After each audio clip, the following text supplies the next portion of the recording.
Alma Moreno, Chanda Romero, Lorna Tolentino, Daria Ramirez, Beth Bautista, and Ami Austria.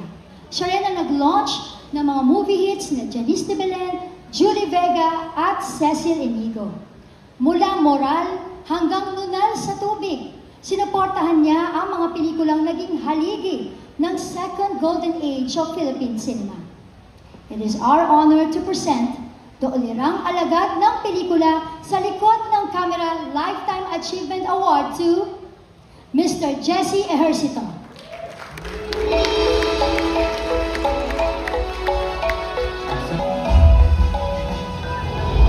Once again, accepting the award on behalf of Mr. Jesse Ejercito, this is nephew veteran actor, Mr. Gary Estrada.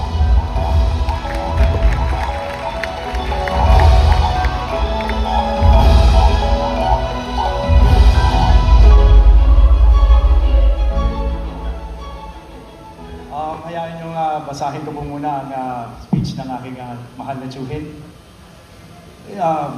Esteemed members of the Philippine Movie Press Club, PMPC, ladies and gentlemen, friends, and colleagues, magandang gabi po sa inyong lahat. Receiving this Lifetime Achievement Award is truly overwhelming. When I look back at my long years I have spent in the movies, I'm filled not just by memories but with deep gratitude.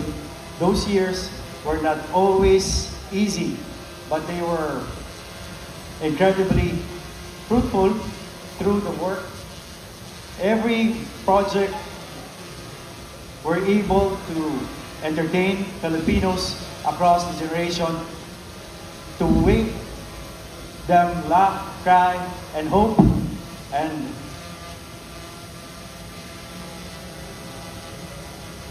dream through the power of cinema. I would like also to make a special mention to our esteemed members of the Movie Press Club, especially PMPC. You have been instrumental not only in the success of my films, but in the success of so many film outfits in our industry. Promotion is not only a vital aspect in filmmaking. In your hands lies responsibility, bringing our stories to the public and encouraging moviegoers to continue supporting Filipino films. Maraming salamat for your dedication, your support, your belief in our work. As I received this award, I share it with everyone I have fortunate enough to work with, and to those who is still with us and those who have passed on. I also dedicate this to the new generation of filmmakers to continue the legacy with passion, courage, and creativity. The future of our industry is bright because of you. Maraming salamat sa inyong pagmamahal, sa inyong trabaho. Maraming salamat sa inyong sa inyong lahat sa pagmamahal sa pelikong Pilipino. The honor will be forever remind me of why we do this, to serve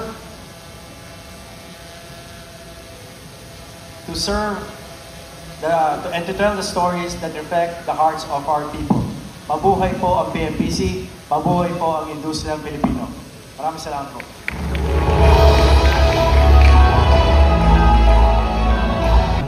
Ms. Malu Barry, and on behalf of the late Manay Ethel Ramos, former PMPC President and the Dean of Entertainment Press, we are joined by her niece, Ms. Bara Ramos, to present the trophy together with PMPC President Mel Navarro and former Presidents Rodel Fernando, Roldan Castro, Romel Gonzalez, Fernando Guzman, Mel Balenera, Julie Bonifacio Gaspar.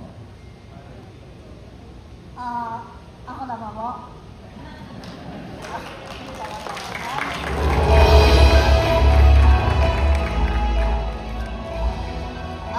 Magandang gawi po sa ating lahat at maraming salamat sa recognition na binigay ibibigay sa akin ngayon ng Filipino Press Club, pangunguna ng aming Pangulo si Melty Navarro, at mga officers at aking mga co-members.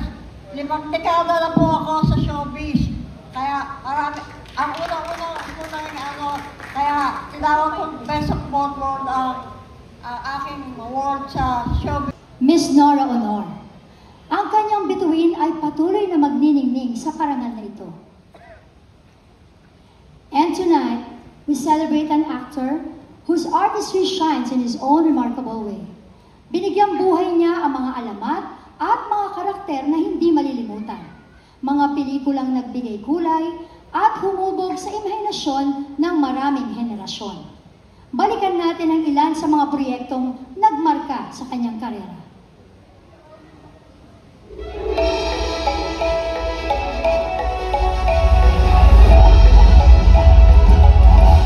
Itatagpuan niyo ba na kayo'y anak ng isang kriminal, isa sa probisyo mong lahat, pati pagkatao kapag umibig ka? Dahil sa lipstick na ba yan? Nawala ng lahat ang mahal ko sa buhay. Narinig ako kailangan ng tumitao ko eh. It is our honor to present the Nora Honor Olirang Artista Lifetime Achievement Award to Mr. Ramon Bong Revilla Jr. Mr. Nino Wala, Blessed Award.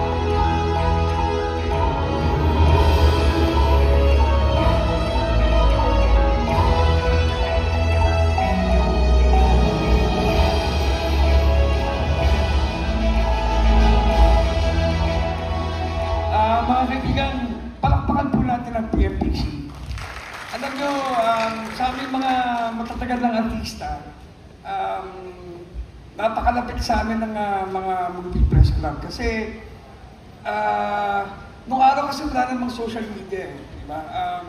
The only way para maabot namin ng taong bayan is through the movie press. Kaya ako, lumaki ako talaga, kasama ko yung mga yan, sila Tita Crispina, sila Tita Mercy. Yung mga pa lang, bata pa lang ako, nandiyan na sila. Ngayon, malapit na silang ipatawag ni Lord, andito pa rin. Diba? Kaya, parang takot talaga natin ang PMPC. Anyway, hindi naman siguro lingin sa inyo kalamang matalik kong kaibigan si Senator Bong Revilla. At nais po niyang iparating ang kanyang pasasalamat sa PMPC. At dito sa Nora Honor Ulirang Artista Lifetime Achievement Award na iginawag ninyo sa kanya. Mula po sa kanyang pagkabata, pareho po kami na kinamulatan ng industriya nito.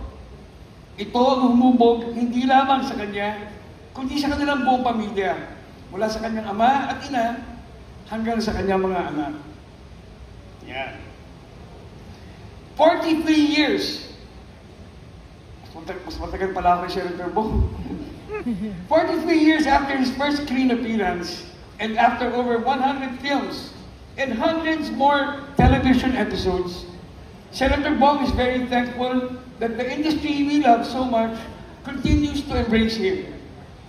In the course of his career, he has received a number of recognitions and accolades. But this recognition of his journey as a whole, named after one of our pillars of our industry, and given by our indispensable partners in show business, walang iba kundi ang ating mga entertainment writers, will always be special to him. Ako po si Nino Wala, para po kay Senator Bong Revilla Jr. at sa kanyang pamilya, maraming salamat, PMP.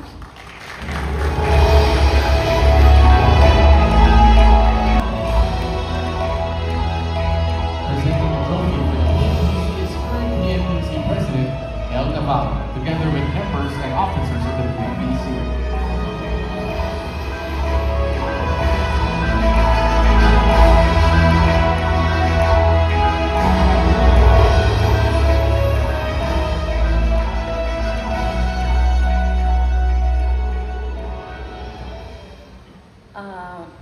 Wala ho akong representative, ako na ho mismo. Kahit na po namamalato ako galing ng flu, talaga pong hindi ko mapahindihan po ang PMPC.